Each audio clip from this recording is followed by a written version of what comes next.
Welcome to Dhanalakshmi channel అండి. ఈరోజు మీకు రిబ్బన్లు అంటే ఆకు పకోడీలు మరియు కొన్ని సన్న మీడియం సైజు కారపూస చేయడానికి పిండి పట్టించుకొచ్చామండి.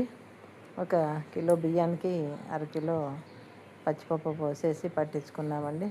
దీంట్లో 2 స్పూన్లు ఉప్పు, 2 స్పూన్లు కారము, తర్వాత వాము అండి.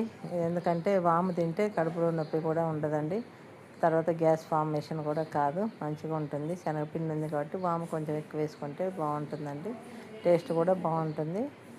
దాంతోపాటు 2 గుప్పిళ్ళు నువ్వులు కూడా వేసామండి.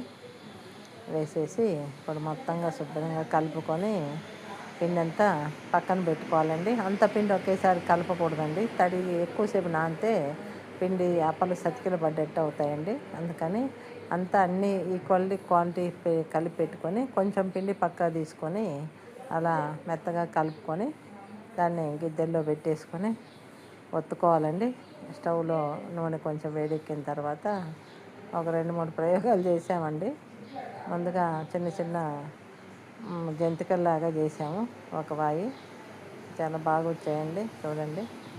తర్వాత మీడియం సైజు కారపూస పెట్టేసి ఒత్తుకున్నామండి. చూడండి ఎంత కలర్ఫుల్గా క్రిస్పీగా ఉందండి, చాలా టేస్టీగా ఉందండి. శనగపిండి కూడా యాడ్ కావటం వల్ల. దీంతోపాటు ఇంకొక వెరైటీ కోసం రిబ్బన్లు లేదా ఆకు పకోడీలు అంటామండి, అవి కూడా కొన్ని చేసుకున్నామండి. చాలా టేస్టీగా క్రిస్పీగా బాగున్నాయి. మీరు కూడా ట్రై చేయండి.